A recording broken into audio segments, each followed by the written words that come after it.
falta de água, né, ela tem dois aspectos principais. Um é o aspecto climático do clima e um é da demanda, o uso excessivo desse recurso, né?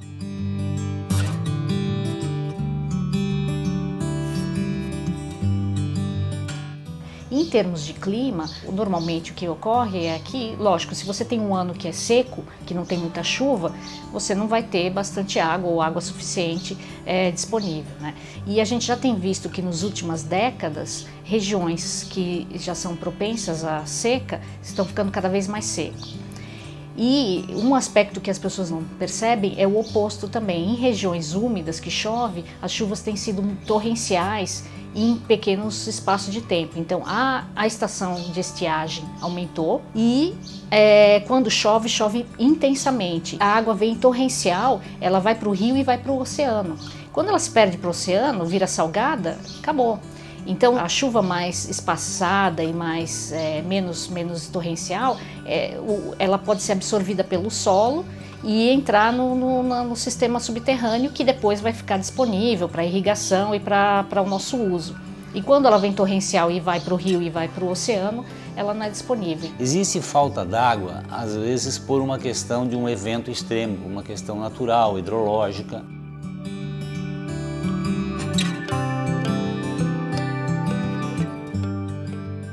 O outro lado, ocorrem faltas de água por alguma deficiência no sistema de abastecimento de água. E muitas vezes o crescimento das populações, o crescimento da demanda, eles sofrem um ritmo mais acelerado do que se consegue implantar, do que se consegue repor essas faltas. Evidentemente que as perdas contribuem bastante nesse aspecto, né?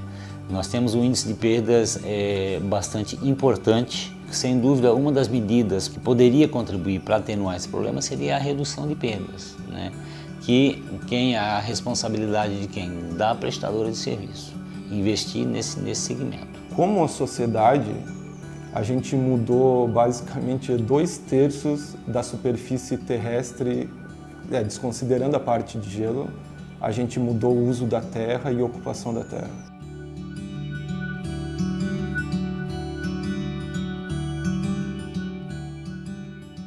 Então, esse uso da terra, mudança no uso da terra influencia a disponibilidade hídrica. Segundo, o clima está mudando. Com a emissão de CO2 e outras atividades humanas, tem aquecimento global, esse também influencia no fluxo e disponibilidade hídrica. Terceiro, a demanda está mudando. Então, a sociedade tem mais usos, a população aumentou, mas a demanda por água aumentou muito mais do que quanto a população aumentou. Então, os usos das nossas atividades, como a indústria, a alimentação, etc. E as projeções para o futuro com o aquecimento global é de piorar.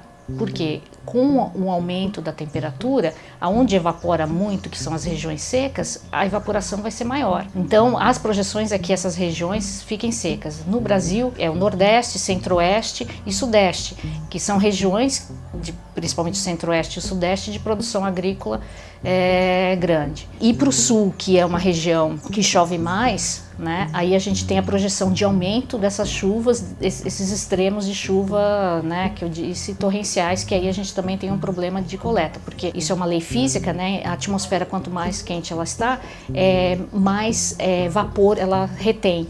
Então, num lugar que é úmido, ela vai ter mais vapor e aí a tendência é de ter chuvas mais dramáticas, né?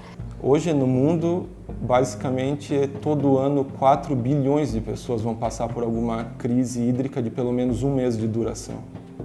500 milhões de pessoas, né, passam por crise hídrica todo ano. Então, é muita gente. Basicamente, 80% da população mundial sofre com insegurança hídrica e escassez. Esse é reconhecido como a maior crise, o maior problema que a gente tem que enfrentar no século XXI. E na parte de demanda é interessante introduzir o conceito de nexus, que esse conceito foi definido pela Organização de Alimentos e Agricultura, a FAO, que a gente conhece mais, né? Food and Agriculture Organization das Nações Unidas, né? Então é segurança hídrica, alimentar e energética. né? Então, esses 3 eixos estão muito relacionados, interligados, e um afeta o outro, mas principalmente por causa da água. E no Brasil, muito mais fortemente, porque principalmente a segurança energética, no nosso caso, é relacionada à água, porque 65% da energia gerada, da eletricidade gerada no Brasil, vem de hidrelétricas. Então, a falta de água vai impactar não só a produção de alimentos, mas também a produção de energia, além do abastecimento direto de água, né? Então, uma crise hídrica é um problema que vai afetar de várias formas, né? Ecossistemas importantes são afetados, desde como ecossistemas terrestres, como vegetações, né, que dependem da umidade, que dependem do solo, ecossistemas aquáticos, rios e cursos d'água com vazão reduzida, né? Isso pode influenciar de forma significativa na qualidade da água desses mananciais, comprometendo certas formas de vida nesse sistema aquático, como peixes que necessitam de maior quantidade de oxigênio e outros aspectos, né?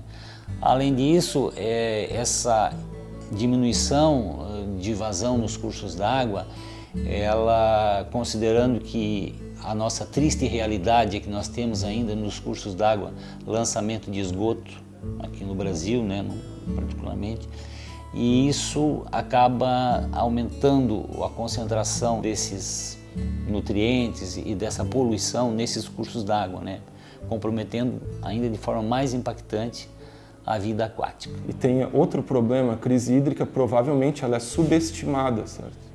Porque se a gente sempre pensar na disponibilidade hídrica como quantidade e qualidade, na verdade, boa parte dos rios a gente não sabe exatamente a qualidade e tem diversos poluentes que a gente não consegue nem medir e que então a gente simplesmente aceita que está na quantidade aceitável. Mas pode ser, né, que tenha muito fármaco agrotóxico em água que a gente está usando, que a gente não deveria usar. No Brasil, quando a gente tem um ano seco numa região, então você não tem água, você não tem abastecimento direto. Geralmente, as regiões de periferia das grandes cidades são as que sofrem mais, né? Ou regiões que não têm água encanada. A energia vai ficar mais cara, o alimento vai ficar mais caro, então todo mundo perde, mas principalmente as faixas mais pobres da população que não tem esse dinheiro extra. Crise hídrica não é algo na escala local, ela é desde a escala local até a escala global e a gente tem que entender bem isso, certo? Se a gente só pensar em crise hídrica como escala local, inclusive na lei brasileira 9433 de 97, que é a lei de recursos hídricos, fala que o planejamento de recursos hídricos tem que ser feito em escala de bacia, o que é ótimo. Sabe? Toda a circulação de massa, nutrientes e energia vai acontecer ali na bacia. Mas a questão é, se a gente pensar só sobre a bacia, a gente vai resolver sempre problema de demanda e pode criar infraestrutura para uma bacia. Mas a disponibilidade hídrica vem de quanta água chove, quanta água é armazenada na bacia e quanta água é transportada na bacia. Só a quantidade de água que chove em determinado lugar, ela é conectada com o padrão atmosférico e com o padrão de circulação do oceano.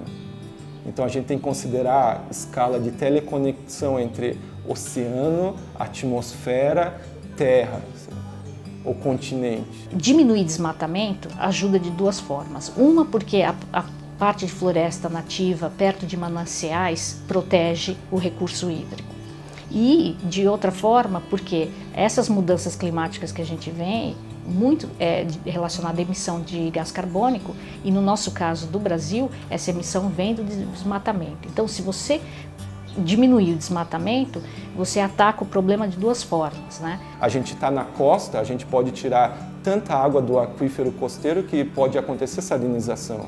Ou a gente pode tirar água subterrânea demais, acontecer adensamento do solo, não ter mais água, também pode ter salinização e outras fontes ou contaminação com agrotóxico, por exemplo, a escala local. No final das contas, também a água que chega ali depende de outros padrões. Claro que engenharia pode dar alguma resposta sobre um tipo de infraestrutura que pode ser feito, mas se a gente não tiver um entendimento certo de como todo o sistema terrestre afeta a disponibilidade hídrica em diversos locais, inclusive no que a gente está, né? Então é possível que mesmo com a melhor engenharia do mundo, a gente subestime alguns riscos e a gente vai ficar super dependente de uma infraestrutura que talvez custe muito dinheiro e que não vai resolver nosso problema exatamente.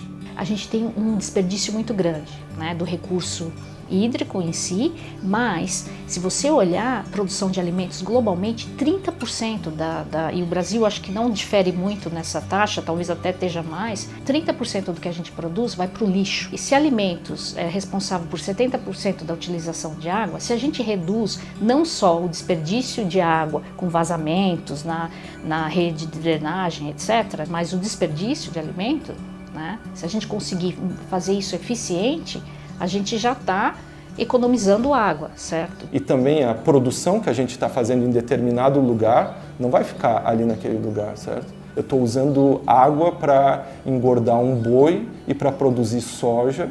Essa soja vai ser exportada para outro lugar. Esse boi vai ser exportado para outro lugar. Então a gente também está exportando água virtual através de alimentos e produtos beneficiados com água, certo? Então a resposta da crise hídrica, uma parte é local, né?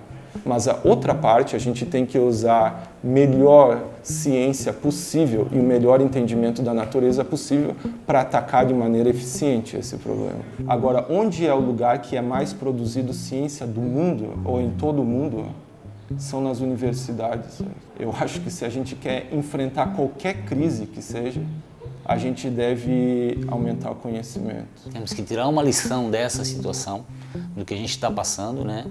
Essas questões elas têm se tornado cada vez mais frequentes, a gente tem observado, né? Isso de maneira aqui, mas de maneira também global, esses eventos climáticos extremos, né? Têm sido registrados nos últimos anos com bastante frequência e isso afeta, né? Principalmente o abastecimento, as populações. Então eu acho que nós devemos aprender com essa situação e se planejar para evitar isso futuramente.